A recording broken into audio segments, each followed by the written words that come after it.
and pranam to all of you. Again, I am coming back to my channel Asit Government Rule Guru. Let's compete.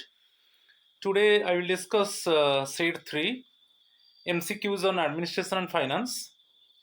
Today, I will discuss 10 MCQs related to the General Financial Rule, and you know that it is very useful for different exams: Principal, Vice Principal, AIMS, NEET, Postal, EPF Audit, and other section officer exams. So my friends, please subscribe my channel Asit Government Rule Guru. Let's compete so that you can get notification for my upcoming videos. Today I will discuss very good MCQs related, 10 MCQs related to the GFR. So you see the question number 1. Accounts officer means the head of an office of accounts or the head of pay and accounts office set up under the scheme of dash: management of accounts, financial accounts, departmentalisation of accounts, programme of accounts. जो accounts officer का definition यहाँ पर दिया है वो office of accounts का head है और also head of pay and accounts office, PAO. You remember? Clear? Office of accounts का हेड है and also head of PAO, pay and accounts office. So this accounts officer set up under the scheme of dash. तो आप general financial rule देखेंगे तो ये कौन सा scheme में एक्चुअली अकाउंट्स ऑफिसर को एक्चुअली सेटअप किया गया था. तो ये है option C. It is departmentalisation of accounts. Option C is the correct answer. यहाँ पर भी आपको डेफिनेशन आपको पूछ सकते हैं कोई भी भाईबा में, तो आपको बोलना है कि is the head of office of accounts and also head of pay and accounts office. Question number 2. Appropriation means the dash to meet specified expenditure of funds included in a primary unit of appropriation. Assignment, project, portfolio, task, it is given. So again आप GFR में जाइए, general financial rule 2017. तो it means the assignment, option A is the correct answer, to meet specified expenditure of funds included in a primary unit of appropriation. आप देखिए primary unit of appropriation ये क्या है? Head of accounts. जो भी head of accounts है इसमें जो प्राइमरी यूनिट ऑफ अप्रोप्रिएशन में डिफरेंट अकाउंट हेड्स है जिसमें फंड सैंक्शन हुआ, सैंक्शन के बाद अलोकेशन, देन मॉनिटरिंग. तो primary unit of appropriation correspond to head of accounts, right? And basically it deals with sanctioning of funds, allocation of funds and monitoring of funds. So इसमें object heads है, different object heads are there, different object heads are there. Suppose for example इसमें आप देखिए, suppose salary head है कि wages है, कि travelling allowance है, कि मेजर माइनर वर्क है, मेजर वर्क है, माइनर वर्क है, ठीक है, कि machinery and equipment section. So different heads are there, different object heads are there, right? So primary unit of appropriation it correspond to the head of accounts. उसमें different heads आ जाता है, जैसे salary head है, wages head है, travelling allowance है, grant in aid है, minor work है, मेजर वर्क है, इक्विपमेंट्स है, डिफरेंट हेड्स है जिसमें फंड सैंक्शन होगा, अलोकेशन होगा और उसका मॉनिटरिंग होगा. कैसे? इकोनॉमिकल एक्सपेंडिचर होगा, उसका जो अकाउंटेबिलिटी है, ठीक है, उसका जो ट्रांसपेरेंसी है उसको मॉनिटर किया जाएगा. ठीक है, तो appropriation means assignment. Okay, means the assignment to meet specified expenditure under different heads, right? So it is included in a primary unit of appropriation. और एक है इसमें मैं बता देता हूं, और एक है रीअप्रोप्रिएशन। आप देखा होगा जीएफआर में एक है रीअप्रोप्रिएशन। रीअप्रोप्रिएशन क्या है? Transfer of funds from one head to another. Suppose हम क्या करेंगे, जैसे सैलरी, जैसे कि एग्जांपल देता हूं रीअप्रोप्रिएशन का, जैसे ट्रैवलिंग अलाउंस हेड है, इसमें हम ट्रांसफर कर देंगे। सपोज एक इक्विपमेंट्स हेड को हम ट्रांसफर कर देंगे, इक्विपमेंट्स हेड को हम ट्रांसफर कर देंगे। ये जो ट्रांसफर है वन हेड टू अनदर, वो है रीअप्रोप्रिएशन। ठीक है, क्लियर? तो यहां पर जो option A is the correct answer. It is assignment to meet specified expenditure of funds included in a primary unit of appropriation. Primary unit of appropriation में different heads आ जाता है। ठीक है, डिफरेंट हेड्स आ जाता है, और उसमें डिफरेंट हेड्स में बताया, तो उसमें सैंक्शन होगा और फंड्स को अलोकेट किया जाएगा, देन उसका प्रॉपरली मॉनिटरिंग किया जाएगा। तो ये मेन हेड है primary unit of appropriation. It is the main head of accounts, और उसमें डिफरेंट ऑब्जेक्ट हेड्स आ जाता है। जैसे इसमें सैलरी है, इसमें टीए है, इसमें इक्विपमेंट हेड है, ठीक है, इसमें ग्रांट इन एड है, सपोज ग्रांट इन एड है। ठीक है, तो इसमें सपोज वर्क्स है, माइनर वर्क, मेजर वर्क है, डिफरेंट हेड्स आ जाता है। ठीक है, option A is the correct answer. Question number 3, competent authority means in respect of the power to be exercised under any of these rules। तो competent authority को कैसे define किया जाएगा इसमें? In respect of the power to be exercised under any of these rules, the president और such other authority to his the power is delegated by और under these rules. Delegation of financial power rules, any other general और special orders issued by the government of India. Option D, all of the above. इसमें जो competent authority है, competent authority को जो power होता है, तो वो पावर जो एक्सरसाइज होता है वो actually it is basically by the honourable president और such other authority to his the power is delegated by और under these rules. First one, delegation of financial power rules में कॉम्पिटेंट अथॉरिटी के पास financial power रहता है, वो DDO है। Okay, drawing and dispersing officer, any other और special orders issued by the government of India. तो यहां पर option D is the correct answer. ठीक है, जो एक्सरसाइज ऑफ पावर है decided by the honourable president और the power has given by the honourable president to it means any other person to give the power to competent authority.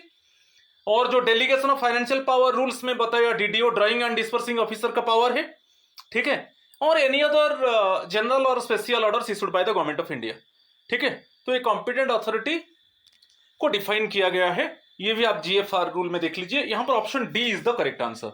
ठीक है, question number 4, consolidated fund means the consolidated fund of India referred to in article dash of the constitution. कौन सा article है constitution का जिसमें consolidated fund को define किया गया है? ठीक है, रिफर किया गया है article 266 subsection 1, article 267 subsection 1, article 266 subsection 2, article 270। तो इसमें option A is the correct answer.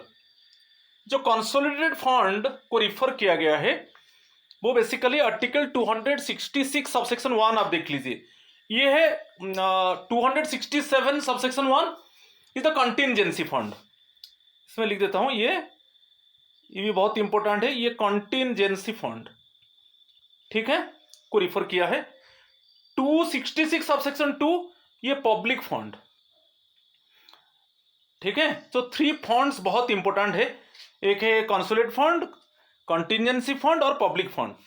Article 270 क्या बोलता है कि central government actually levied taxes, then after that taxes actually distributed between union government and states.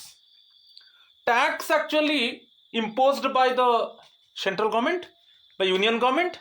ठीक है, उसके बाद टैक्स कलेक्शन के बाद वो यूनियन गवर्नमेंट एंड स्टेट्स के बीच में जो टैक्स का डिस्ट्रीब्यूशन होता है, वही आर्टिकल 270। ठीक है, तो यहां पर जो कंसोलिडेटेड फंड को पूछा है आर्टिकल 266(1), 267(1) कंटिजेंसी फंड को रिफर किया है, 266(2) जो है वो पब्लिक फंड को रिफर किया है, 270 में बताया union government levied taxes and then there is a distribution of tax between the union government and states, right? Question number 5. Controlling officer means an officer entrusted by a department of the central government with the responsibility of. Controlling officer का क्या responsibility है? जो controlling officer है वो head of the department है, administrator है, same है, कोई इसमें डिफरेंस नहीं है। Controlling officer includes head of the department, administrator. तो officer interested by department of the central government with responsibility, क्या रेस्पॉन्सिबिलिटी दिया गया है?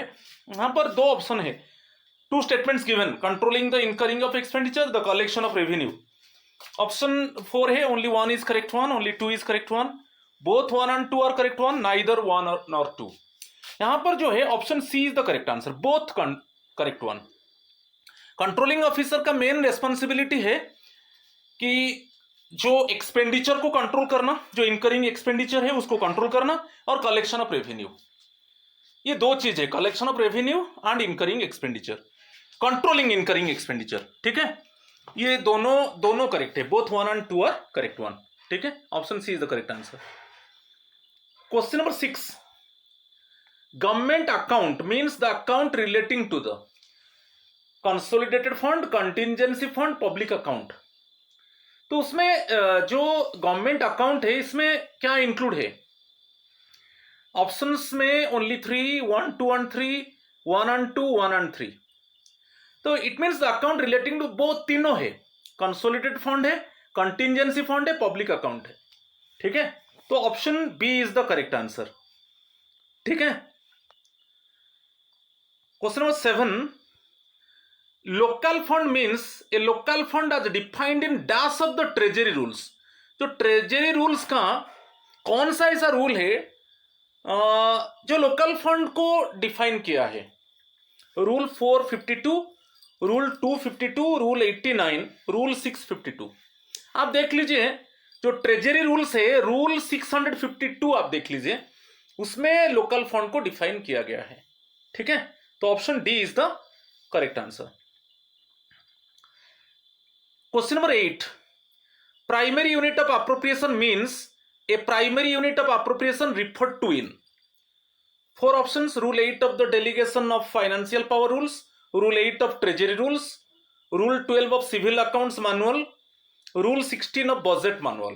ये जो प्राइमरी यूनिट ऑफ अप्रोप्रिएशन में बताया था कि मेनली जो it correspond to the head of accounts, तो उसमें बहुत कुछ ऑब्जेक्ट हेड्स है।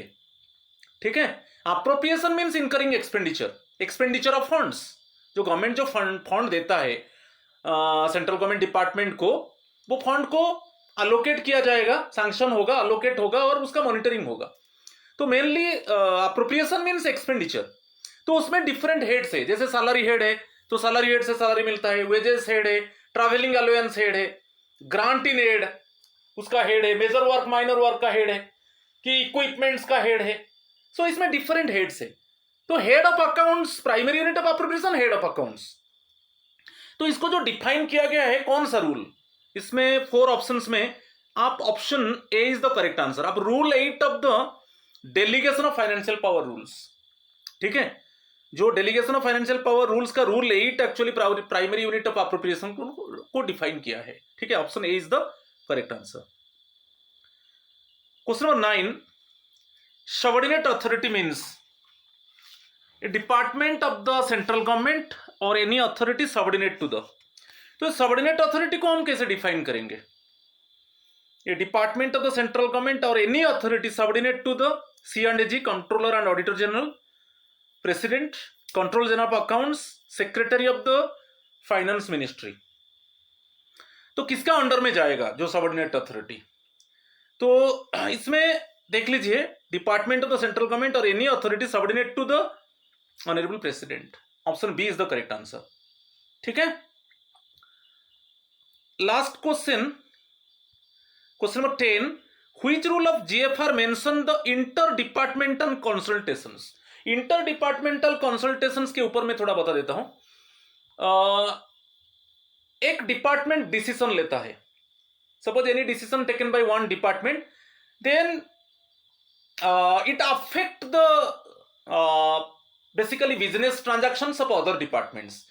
Actually one department decision लेगा, उस डिसीजन को अदर डिपार्टमेंट्स एक्चुअली कंसल्ट करेंगे। जो प्राइमरी डिपार्टमेंट है जिसमें डिसीजन लिया गया कोई पर्टिकुलर सब्जेक्ट के ऊपर, तो अदर डिपार्टमेंट वो डिपार्टमेंट के साथ कंसल्ट करके, ठीक है, उसको जो उनका जो बिजनेस ट्रांजैक्शंस है उसमें वो डिसीजन को वो यूज कर सकते हैं। वही है inter departmental consultations, decision taken by one department but other departments actually consult with that department, which department has taken decision, then it means follow the decision in related to the any type of business transactions। ठीक है, तो ये जो है आप GFR देखिए rule 3, ये inter departmental consultations को डिफाइन किया है। ठीक है, क्लियर। सो आज ये 10 क्वेश्चंस हैं, ये मेरा पार्ट 3 था, एडमिनिस्ट्रेशन एंड फाइनेंस। सो आगे में और अच्छा एमसीक्यूज आएगा, तो please subscribe my channel, share my channel, like my channel, so that you can get notification for my upcoming videos. आज इतना ही है, थैंक यू एंड नमस्कार टू ऑल ऑफ यू।